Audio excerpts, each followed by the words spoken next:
Page Shiur 29. Dis-le, page 27. Hine. Il dit le Ramchal. Ki af alpi shechamura hi aerva etzel kol ben da'at. On sait que une des halachot les plus sensibles du peuple juif, c'est tout ce qui arrive avec les mœurs. Même le Ham Israël lui-même, c'est marqué dans la Torah, Vaïvku li mishpechotav, dans Parashat Beha'alotra. Rashi dit, qu'est-ce que ça veut dire Vaïvku el mishpechotav? Avant Matan Torah, il y avait différentes mœurs qui étaient permis. Exemple, les frères et les sœurs avaient le droit de se marier. Toutes les lois qui ont à voir avec les mariages interdits. On avait le droit de marier notre tante. Il y avait différents mœurs qui étaient permis. Quand la Torah elle est venue, alors ils ont interdit. Am Israël, ils ont pleuré.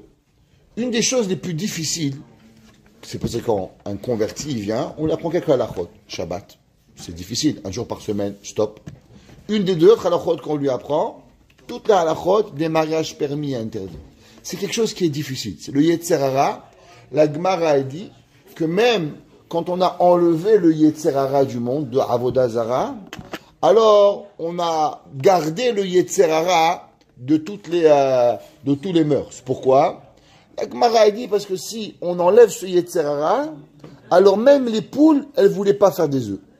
Ça veut dire que l'homme, comme ça qu'il explique le Pachad Yitzhak, Rav Yitzhak Hutner, un des grands penseurs du XXe siècle, qui était le rocher Torah Vadat à New York, ouais, sa fille, son gendre, qui aujourd'hui est la yeshiva Pachad Yitzhak à New York, Rab Davis, il a dit la chose suivante. Un homme, s'il réfléchit froidement avec la tête, tu veux des enfants? Ok, c'est quoi un enfant? Alors je t'explique. À partir de maintenant, tu n'as plus de portefeuille. À partir de maintenant, tu dors plus. À partir du moment que tu as des soucis, à partir du moment tu as de la casse-tête jusqu'à 120 ans. Je dis bon, et une femme, je t'explique. À partir de maintenant, tu respires plus. Est-ce qu'un homme, il va vouloir se marier? Il dit le Pachad Yitzhak, un homme, il dit c'est bon, je veux rien. Laisse-moi tranquille, ni femme, ni enfant, je reste tout seul. Alors pourquoi l'homme, il a des enfants? Pourquoi l'homme, il se marie? Il dit à cause que l'homme, au moment où il va avec sa femme, il a du plaisir. Et pour ce plaisir-là, il est prêt à accepter tous les casse-têtes de la vie. C'est pour ça que David Amelech, il écrit. La Gemara a dit que son père, Yishai, la Gemara dans la fin du premier période de Batra, Tafyut Zayin, la Gemara a dit Arba lometu ela bi'ikvotav shen nachash. Il y a 4 personnes qui sont mortes seulement avec le Avera de Adam Arishon. Un d'entre eux, c'est qui? Yishai. Et pourtant, la Gemara a dit que David Amelech, il a dit que son père, quand il allait avec sa mère, il avait du plaisir. Quel rapport? David Amelech, il est un obsédé, de quoi il nous parle? La Gemara a dit non. Parce que si l'homme, il n'a pas ce plaisir, il ne peut pas avancer dans la vie. Il ne peut pas construire. Donc, dans la vie, on peut avoir un Yetzer Hara de boire du vin. Je ne bois plus de vin. J'ai un Yetzer Hara de manger des pommes. Je ne mange plus de pommes. Mais il y a certains Yetzer Hara qui font partie de la vie d'un homme. Et que tu es dans l'impossibilité de te séparer d'eux. Et pourtant, ils sont avec nous tous les jours. Ça veut dire que la plus grande difficulté de l'homme, c'est de vivre avec quelque chose qu'en vérité, tu peux jamais te débarrasser. T'en as besoin dans ton quotidien. Et pourtant, c'est la chose la plus dangereuse qui existe. Ça s'appelle la herva. Ça s'appelle tout ce qui a à voir les lois avec les mœurs. Il dit le Ramchal, c'est vrai. C'est la chose la plus difficile qui s'appelle les mœurs. Mais il y a encore un Yetzer Hara qui est encore plus grand que ça. Qu'est-ce que c'est? Et il dit, Ki af al pi shechamura hi aerva etzel kol ben da'at. Il dit, ça n'a rien à voir avec le judaïsme. Parce que toute personne qui a un peu de pensée dans la tête, qui a un peu d'intelligence, il comprend le danger des mœurs. Regardez. Les mœurs, c'est toutes les lois qui ont à voir avec les mariages interdits, quoi faire, pas toucher, tout ce qui a à voir, les mœurs. Par exemple, quand il est sorti d'Internet, en français, oui, on parle en français ici, on ne parle pas en chinois. Ah? C'est le français. All right, if you want, no problem, but sit down. I don't want to... Ok, alors, qu'est-ce qui arrive maintenant? Par exemple, on va prendre Internet. Quand il est sorti en 1995, tous les chachamim, ils ont dit attention, qu'est-ce qui va se passer avec les enfants, la pédophilie. Les gens disent, ah, de quoi vous parlez, vous êtes extrémistes? Les rabbinim, ils ont dit, attention, les gens vont être dépendants. En 95, aujourd'hui, le gouvernement, à un moment, il donnait l'Internet gratuit. Aujourd'hui, le gouvernement, ils font des publicités pour dire aux gens de ne pas être trop sur Internet. Quand il y a 20 ans de ça, on te donnait gratuit pour rien que tu te connectes à Internet. Et Chachamim, ils avaient déjà vu ça, il y a 20 ans, le danger de ce qu'il allait avoir. Donc il y a des choses, il dit le Ramchal, que ça ne sert pas d'être un juif ou un goy. C'est un chinois ou un japonais. Il faut être un homme intelligent. Toute personne qui est intelligente, qui a un peu de pensée dans sa tête, qui veut être un bon monsieur, avec un enfant, des enfants, il comprend, il y a des choses qu'on ne fait pas. Là, par exemple, qui est le fou qui va regarder la prostitution? Qui est le fou qui va regarder la pédophilie? Qui va être le fou C'est rien à voir avec la Torah, ça. Ça a à voir avec un homme normal. Il dit le Ramchal, tous ces halakhot là, elles n'ont rien à voir avec le judaïsme. La Torah, elle en parle. Mais elles dépendent de quoi? D'un homme équilibré. Un homme équilibré moralement. Rien à voir avec la Torah.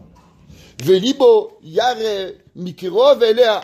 Et il dit, le cœur de l'homme, il doit avoir peur de s'approcher de cela. Mikoach hatziur, shekvar nistayer besichlo miamitad godel pisha verovonsha.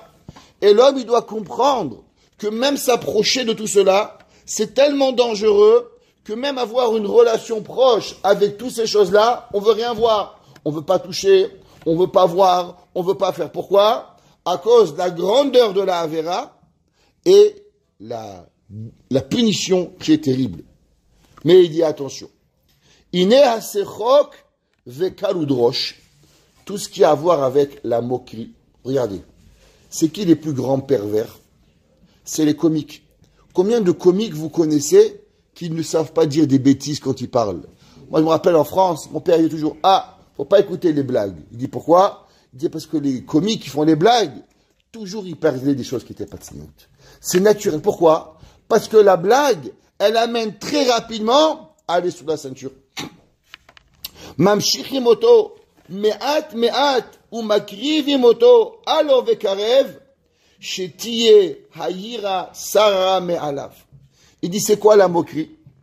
Il dit, comment un homme, dans la vie, il apprend doucement, doucement à grandir. Vous savez qu'est-ce qui fait grandir un enfant et qui donne des limites? On appelle ça en anglais parce qu'on a des anglophones, merci, boundaries. Boundaries, ça veut dire des limites. Comment un homme, il vit, il apprend, un enfant, tu le mets dans la rue, il a peur, il va voir sa maman, il ne veut pas traverser, il veut des voitures, il a peur. La peur, elle t'arrête. Après, tu vas pas dans la nuit, dans la rue à 2h du matin, tu as peur. Après, tu as un magasin, tu vois un gars que tu connais pas, tu laisses pas rentrer. La peur, elle te fait grandir d'une façon. En plus, tu grandis et tu apprends à maîtriser ta peur. Mais la peur, elle t'apprend doucement, doucement à grandir et à maîtriser ce que tu fais, ce que tu fais pas. Pareil dans la Avera. Un homme, il entend Akadosh Baruch Hu, Boré Olam, Hachem a créé le monde, Hachem a créé les étoiles. Hachem il dit non, tu n'as pas de Yat Shamayim, tu n'as pas d'Akadosh Baruch Hu. Tu veux faire plaisir à Hachem. Comment l'homme, il perd la peur de Akadosh Baruch Hu? Comment l'homme, il diminue sa crainte envers Akadosh Baruch Hu? Il dit le Ramchal, il n'y a qu'une seule chose, la moquerie, la blague. Les gens, ils te parlent, ils te font des blagues sur la religion, ils te font des blagues sur les rabbins, ils te font des blagues sur Dieu. Et doucement, doucement, qu'est-ce qui arrive? Tu perds ta yirat shamayim. Ad sheyagia el ha'avon atzmo veyaseu. Jusqu'à qu'on va tellement banaliser la chose, jusqu'à que tu vas faire. Par exemple, comment ils sont arrivés, les nouvelles alechem. Aujourd'hui, les gens ils se marient, hommes et hommes, femmes et femmes. Qu'est-ce qu'ils ont fait? Ils noient. Vous savez ça, les gens ne savent pas. Tous les livres d'enfants, ils sont obligés de mettre 2 hommes, 2 femmes et une famille normale. Les lois au Québec, quand tu imprimes un livre pour les enfants aujourd'hui, dans les écoles, tu dois avoir des photos. Monsieur, monsieur, madame, madame, et une famille normale. C'est obligatoire. Tous les films qui sortent, qui sont subventionnés par Radio-Canada, sont obligés d'avoir dans le film des scènes de père. Pourquoi? Banaliser. Les gens, ils doivent voir. Et on doit rigoler. Ah, mon copain Simon. Ah, mon copain Fernand. Ah, ma copine Gertrude. Ah, ma copine pas quoi. Et après, les gens, doucement, doucement, on rigole avec ça. Et à la fin, on fait comme eux. À la fin, on perd la sensibilité. Il dit le Ramchal, à travers les blagues, alors on perd la sensibilité jusqu'à la fin. Aujourd'hui, si tu penses négativement de eux, tu es devenu un danger dans la société. Aujourd'hui, on t'amène en prison parce que tu oses dire que tu es contre les mœurs de la Torah. Mais tant qu'on est complètement fou. Il y a 20 ans, ils allaient en prison, ces gens-là. Aujourd'hui, c'est moi qui vais en prison parce que je parle de eux. Eh ben oui. Ça, c'est ce qui se passe quand les blagues et la caloudroche, elle est rentrée. Amen. Vekol kachlama. Les filles chez Kemo, chez Kol, Metziut. Toute chose qui est réelle. Hazeirut, Taloui Besimat, Alev Aladavar. Toute chose. Par exemple, comment ton fils il va savoir que ce verre il est important? Eh bien, comment tu vas faire attention? Exemple, tiens un verre de kidouche. Chaque fois, tu le nettoies, tu le ranges dans l'armoire. L'enfant, il n'a pas besoin de comprendre, de lui expliquer que c'est important. Il va grandir, il va voir que tu fais attention à ça. Maintenant, ton fils, il voit une chose, tu le laisses par terre, tout en par terre. Alors, il va pas faire attention avec. Pourquoi? Parce qu'il voit que tu fais pas attention. Plus tu en fais attention, et plus l'enfant, il comprend. Pareil toi-même. Toute chose que toi, tu vas faire attention à cela, alors automatiquement, toi, tu vas grandir avec. Et plus chose que tu vas ridiculiser, et plus que toi-même, tu vas pas faire attention. Quelque chose que tu te moques, ça veut dire qu'il n'est pas important. Alors, inconsciemment, automatiquement, tu vas venir et tu vas le perdre. Ken kol atzmo shel atzrok eno ela mesir halev mina marshavot. C'est quoi la blague? La blague, c'est d'enlever la pensée du cœur droite et approfondie. Ça veut dire que l'homme, ce qu'il veut, la pensée, la rigolade, elle t'enlève la sincérité. Elle t'enlève d'être dans une situation qui est sérieuse. Exemple, tu es dans une réunion ou dans un cours et tu vois tout le monde qui est en tension. Qu'est-ce qu'il fait le directeur de la réunion? Il raconte une blague. Pourquoi? Ça détend. La blague, par définition, elle détend. Alors la personne qui vit dans la blague, elle n'est jamais sérieuse. Elle n'est jamais capable de pouvoir faire ce qu'il faut. Si moi je me moque des synagogues, si moi je me moque de la Torah, si moi je me moque de la Yiddishkeit, si moi je me moque de ma femme, eh bien à la fin, je ridiculise tout. Un homme qui fait des blagues sur sa femme du matin au soir, faut pas qu'il se pose des questions que ses enfants vont pas respecter sa femme. Un homme qui se moque de ses parents du matin au soir, alors ses enfants vont se moquer de ses parents. Et ainsi de suite. La blague, par définition, est désensibilisation de la chose qui devient importante. Veninza, shelo yavo hirure aira belibo kelal. Et qu'est-ce qui se passe? Il se passe, c'est que la blague, elle enlève les pensées de crainte. Ça veut dire qu'un homme, quand il va arriver à avoir Hirat Shamayim, un jour il va se réveiller, ah là, c'est pas grave, tout le monde y fait, ah c'est pas grave, c'est une blague. Et quand tu as la blague dans la tête, tu arrives pas. Vetiré, keshi halatson va shchatato harba. Tu vas voir combien elle est grande, elle est forte, la moquerie et sa destruction. Ki kemo hamagen hamashwa beshemen. Il dit à l'époque, qu'est-ce qu'on faisait quand on allait en guerre? Alors il dit, le but de la guerre c'est quoi? De rester en vie. C'est de tuer l'autre, de rester en vie. Oui ou non? Donc comment on se protège? On avait un bouclier. Maintenant, qu'est-ce qu'il faut? Si le bouclier, tu as une épée, et j'ai un bouclier, et je viens avec mon épée, ouais, alors je vais me casser le bras. Parce que c'est vrai que je vais me protéger. Mais le coup, avec une épée, je vais casser le bras. Comment se protéger? Alors les soldats forts, ils mettaient de l'huile. Ils huilaient le bouclier. Comme ça, dès qu'il vient l'épée, hop, elle glisse. Alors qu'est-ce qui se passe? Même le choc, tu vas pas le recevoir. Elle va faire que l'épée, elle va amortir, la flèche, la lance, elle va même pas rentrer dans l'épée, dans le bouclier. Elle va venir, elle va arriver. Alors tu demandes, ah, c'est bien. Alors maintenant, pourquoi je mets pas juste de l'huile? Il dit, haram. L'huile, elle aide si tu as un bouclier. Mais l'huile tout seul, ça marche pas. Le bouclier tout seul, ça marche pas. C'est la combinaison des deux qui va arriver. Il dit pareil. L'homme, des fois, il a une grande hirat shamayim. Il a un grand bouclier. Mais qu'est-ce qu'il fait? Il met de l'huile par-dessus. L'huile, c'est quoi? C'est la moquerie. Comme a dit le chanteur français. Mets de l'huile. Parce que dans la vie, il faut que ça glisse. Ok? Alors, il lui a dit, mets de l'huile. Et avec ça, toutes les tochachot, la rigolade, elle fait tout passer. Elle t'empêche, quoi que ce soit, de venir avec toi. avec une petite moquerie. Yapil ha'adam me'alav, ribui gadol min hitorerut ve'itpa'alaut. L'homme peut avoir une épée puissante, c'est une tochacha. L'homme peut avoir une force incroyable pour venir et te réveiller. Mais si juste tu as mis de l'huile sur ton bouclier, eh ben l'épée, même l'épée de gladiateur, ouais, de Conan le barbare, elle va pas vous toucher. Pourquoi? Parce que elle va arriver à passer. Ma shehalev mitorer ou mitpael beatzmo. Même ce que le cœur, page 28.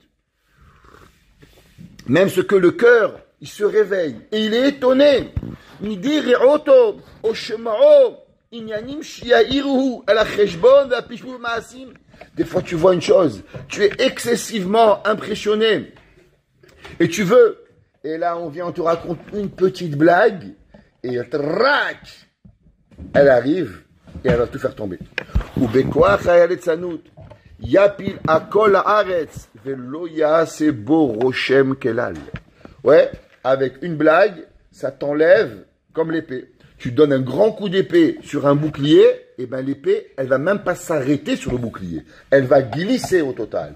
Pareil, tu peux donner un grand cours de moussard, mais à la fin du cours, tu fais une petite blague et tu as détruit le cours au complet. Et ce n'est pas parce que le rabbin n'a pas parlé, c'est pas parce que le sujet n'est pas important, c'est pas parce que tu voulais pas écouter. Et c'est pas parce que tu n'as pas compris.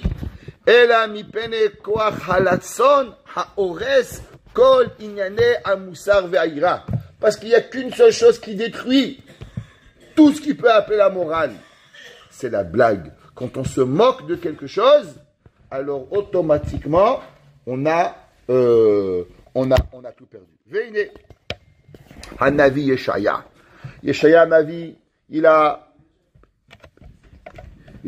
prophétisé destruction du premier temple. Il a parlé de la galoute. Il a parlé de la reconstruction du deuxième temple. Yeshaya Navi, on n'a même pas d'idée. Yeshaya était Navi quand il avait 13 ans. Yeshaya Navi. 13 ans il avait quand il est devenu Navi, Yeshaya. Yeshaya Ben Amos, son père était Navi. Lui-même était Navi. Un homme incroyable. Non, Yirmiyahu à quoi était. Haya soveach alze kiruchia. Il criait sur ça. Ki haya roe sheze haya mashelo haya maniach makom betochechotav. Imaginez-vous un Navi comme Yeshaya. Il parlait avec Kadosh Baruch Hu. Il venait, il disait aux gens, Rabotai, je vois de mes yeux la destruction du temple. Je vois les morts venir. Je vois la destruction de Am Israël, les 10 tribus qui vont partir. Il voit de ses yeux. Et vous voyez que tout ce qu'il disait, il allait de ville en ville. Il fait des shiurim incroyables. Rabbin, ces trucs à côté, c'est une pacotille par rapport à Yeshaya Hanavi. Yeshaya Hanavi, il parlait, la voix d'Akadosh Baruch Hu dans sa gorge, il parlait. Et Yeshaya, il fait un cours, et il voyait, il finissait le cours, rien il arrivait. Pas une tochacha elle rentrait. Pourquoi? Sheasu Roshem ve'aya me'abet ikvatam. Shechataim. Et il dit Yeshaya 28. Tu sais pourquoi ça arrivait tout ça? Ve'ata adito tsatsu penichzeku mosorechem. Et il dit, vous savez pourquoi il n'y a rien qui rentre dans votre cœur? Parce que vous vous moquez de moi. Vous savez ce que les gens disaient? Tu crois vraiment que le bon Dieu il va détruire le temple? Mais toi tu es un fou. Akadosh Baruch Hu il a besoin de nous. Akadosh Baruch Hu qui va lui amener un corban si c'est pas nous. Mais tu es un rigolo, Yeshaya. Tu es en train de nous faire peur pour rien. Tu es un prophète de malheur. Et c'est pas vrai. Et quand Yeshaya est arrivé, il était détruit avant de commencer. On raconte qu'une fois, il y avait un jour un Rav, j'ai lu de Rav Eliman sur cette histoire. Il y avait un jour, quelqu'un est venu voir Rabbi Eliman Sour. Il a dit, Kvod Rav, j'ai une fille, elle sort avec un goy. Est-ce que vous pouvez lui parler à ma fille? Vous êtes un grand speaker, vous avez des grandes conférences, tout le monde vous écoute. Est-ce que vous pouvez, s'il vous plaît, parler à ma fille? Bien sûr, top. Alors après la synagogue, Shabbat matin, Rabbi Mansour, tout de suite, il va chez ce monsieur, soi-disant invité pour faire kidouche, il fait kidouche tabac, on mange une cacahuète, et d'un coup, le Rav, il commence à parler avec la fille, il va dans le balcon, il commence à parler, il parle 2 minutes, et il part. Il dit, je peux rien faire pour toi. Il dit, pourquoi? Il vient me voir, monter Shabbat. Samedi soir, il va voir, il dit, qu'est-ce qui se passe? Pourquoi on ne peut pas parler à ma fille? Elle dit, regarde, je lui ai demandé, qu'est-ce qu'elle pense du rabbin de la synagogue? Elle m'a dit, mon père, chaque semaine, il rentre, Le rabbin, il a trop parlé. Le rabbin, c'est trop long. Le rabbin, il est ennuyant. Le rabbin, il est casse-tête. Le rabbin, je comprends pas. Le casse-tête, l'ennuyant, le ridicule, le crétin, il va venir parler à ta fille. Tu m'as tué avant même que je puisse te parler. Tu as jamais parlé du bien de moi. Comment tu veux que moi, maintenant, l'idiot du village, je vais te sauver? Je peux pas y arriver. Il lui a dit, Rabbi Mansour, Yeshaya Navi, il lui a dit, tu sais pourquoi les gens, ils m'écoutaient pas? Parce qu'avant que j'arrive, les gens, ils m'avaient déjà détruit dans la moquerie. Ça veut dire que l'homme, il doit faire attention à ce qu'il dit, à ce qu'il parle. Pourquoi on doit faire attention, Havé Shalom? J'ai jamais parlé contre un rave. Parce que tu ne sais jamais quand est-ce que ton fils, il va pouvoir avoir besoin de ce rave. Tu sais jamais comment, toi, tu vas faire pour pouvoir y arriver. La blague, la moquerie, elle nous détruit. Ukvar, Gazrou, Omer, Achachamim, Zechochanam, Livacha. Ils sont déjà dit nos sages.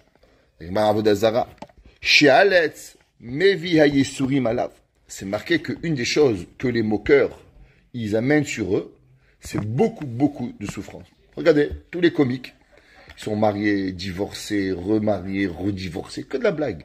Tout leur vie, c'est une catastrophe. A priori, ils sont heureux. Ouais. Regardez, divorcés, remariés, redivorcés. Dis-moi, pourquoi ils restent pas mariés? Tu sais pourquoi la vérité? La Gemara dit parce que les moqueurs, ils amènent toutes les souffrances de la terre sur leur corps. Il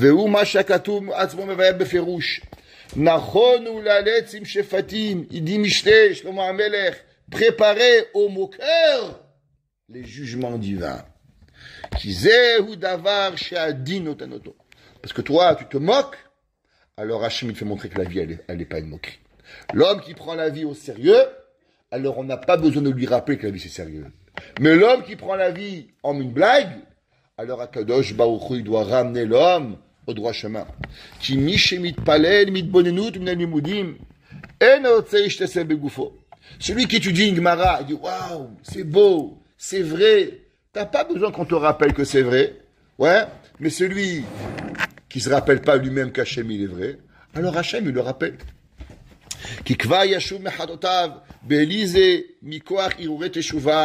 Parce que l'homme, c'est vrai que l'homme des fois il n'est pas à la hauteur, mais il pense à faire bien, il pense à se réveiller, il pense à faire tchouva. Tu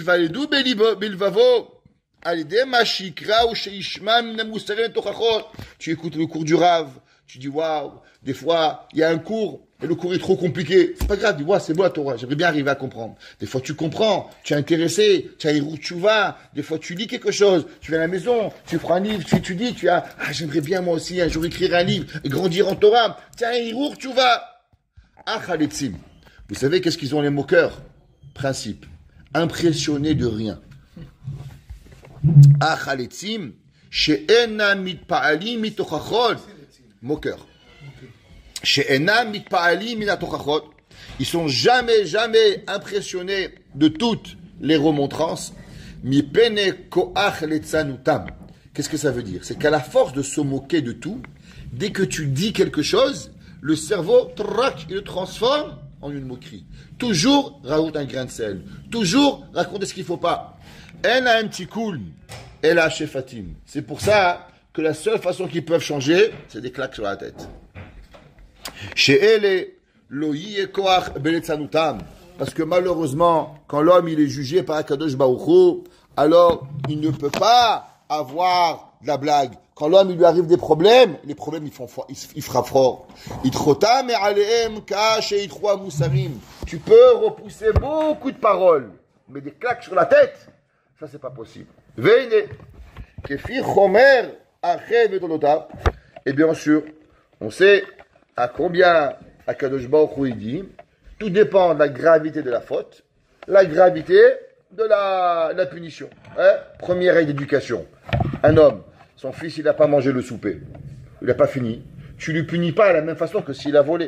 Chaque punition, elle doit être égale à ce qu'il a, proportionnelle à ce qu'il a fait. Un enfant, il n'a pas mangé son souper. Ok, petite punition. Un enfant, il a menti. Plus grande punition. Un enfant, il a volé. Plus grande punition. Un enfant, il a fait quelque chose, il met halé Shabbat. Plus grande punition. Mais on ne peut pas tout punir pareil. Sinon, ça n'a aucun sens. Si le père, il punit pour la chaussure pas fermée et pour le Shabbat, la même punition, on ne sait plus qu'est-ce qui est important dans la vie. Chaque chose, il faut être proportionnel. Ok? Pareil. Alors, Akadosh Baruch Hu, Ichmir HaShofet HaAmiti Be'onsho. La Gemara, elle dit que pareil, Akadosh Baruch Hu, il punit les moqueurs par rapport à la gravité. Caché Aletzanout, chez Trilato Yisurin, Vesofo Kelaya. La Gemara, elle dit, tu sais que quoi? Tu sais comment ça commence les moqueurs? Akadosh Baruch Hu, il leur envoie des souffrances corporelles. Et si ils n'écoutent pas, Lo alenu velo alechem, alors il finit par la mort. Il finit par quoi? Il finit par qu'Akadosh Baruch Hu de ce monde. Regardez Coluche. Ouais, un grand comique. Comment il a fini? Je ne connais pas Coluche, je ne connais pas Rav Coluche. Pauvre de toi, va apprendre Coluche. Eh ben, qu'est-ce qui arrive? Il a fini mort. Pourquoi? Parce que c'est comme ça. Les moqueurs, Akadosh Baruch Hu, il ne le regarde pas dans la vie. Parce qu'ils vont enlever toute la hirat shamayim du monde. Et le troisième qu'on va voir, c'est les amis. Les amis qui vont arriver. Juste, on terminera avec une pensée. C'est marqué, il y avait un Rav qui a écrit un sefer qui s'appelle Ben Chamesh Tamikra. Il vivait au 15e siècle et il a commencé, il est niftar au début du 16e siècle. Il vivait à Safed, en Erez Israël. Qui c'est qui vivait à l'époque? Au temps du Bet Yosef, Rabbi Yosef Karo, et au temps du Harizal, Rabbi Yitzhak Luria. Eh ben, il a écrit un livre qui s'appelle Ben Chamesh Tamikra. Dans ce livre, il dit, je ne comprends pas. Toutes les mitzvot de la Torah, quand est-ce qu'un homme il les a l'obligation? À la bar mitzvah. Un homme, il arrive, 13 ans, Havit Tefillin, Mezuzah, Shabbat, Kashrut, tous les mitzvot. La Torah, il n'y a pas des passereaux, il n'y a pas de teenagers. Ça, c'est un concept inventé par les goïms. La Torah, tu as Katan, Gadol. Tu as un enfant, moins que 13 ans, tu es un adulte. Tu fais Hazan, tu fais partie d'Aitfila, tout pareil. Il n'y a pas de teenagers, il n'existe pas la Torah. Teenagers. Si c'est comme ça, comment ça se fait qu'il y a une mitzvah que quand tu te maries, on ne te donne pas? Te marier. Je dis, je comprends pas. Pourquoi je dois faire les Tfilin, Shabbat, Kashrut, et mariage à quelle heure tu fais? 18 ans. Ben, Shmona, Esrela Choupa. Il dit, pourquoi on n'a pas dit 13 ans, marie-toi? Je parle dans la Torah. Oublions maintenant. Il dit, imaginons au temps d'Agmara déjà, les gens se mariaient pas à 13 ans. Quand ils se mariaient? 18 ans. Le Rambam dit l'âge limite, c'est quel âge? 20 ans. La Gemara dit que celui qui se marie pas à l'âge de 20 ans, qui pas hatzmotav l'alenu. La Gemara dit que Hachem le maudit. Alors pourquoi on a laissé un enfant de 13 ans à 18 ans sans marier? Il écrit dans ce sefer, Ben Chamesh Tamikra, qu'en vérité, il est possible à un homme d'arriver le jour de son mariage pur, sans avoir jamais fait aucune mauvaise pensée, sans jamais avoir fait aucune avéra. Mais pour cela, il y a une seule condition. La condition d'avoir des bons amis. Et il dit, tu sais qui c'est qui détruit l'homme? C'est pas le Yetzer Hara, c'est les amis. En vérité, l'homme, il peut arriver au mariage dans une pureté incroyable. Mais la seule et unique façon qui ne peut pas y arriver, c'est les amis. Moi, j'ai appris avec un Rav. Un jour, il s'est marié. Le jour du mariage, on lui a dit, c'est quoi le mariage? Le Rav, il a giflé celui qui lui a appris c'est quoi le mariage. Il a couru chez le Hadmour. Il lui a dit, Rabbi, il veut que je fasse une avéra avec ma femme. Il dit quoi? Il dit, voilà, qu'est-ce qu'il veut que je lui fasse? Le Rav, il a pris, il a embrassé. Il lui a dit, heureux le monde qu'au XXe siècle, il y a encore un homme qui ne comprend pas qu'est-ce qu'on fait avec une femme. Il n'y a pas longtemps. Comment c'est possible qu'un homme, il arrive dans la pureté comme ça le jour de son mariage? C'est parce qu'il n'a jamais fréquenté de mauvais amis. À combien est notre obligation d'avoir et de surveiller nos amis et les amis de nos enfants? Regardez le Ben Ishraï, c'est faire Chouké Hanashim. Là-bas, le Rambam, il écrit à combien? Il est l'obligation de la maman de s'assurer des amis que nos enfants ils doivent avoir. Pourquoi? Parce que si on veut que nos enfants ils grandissent dans Torah, Yirat Shamayim, Ahavat Hashem, la seule et unique façon c'est comment? C'est quand ils vont garder le cercle d'amis, donc Kedusha Avet Tahara. Et la troisième chose qu'on va étudier dans le Ramchal, ça va être la Hevra, les amis, pour arriver à grandir de la bonne façon. Baruch Hana Leolam. Amen.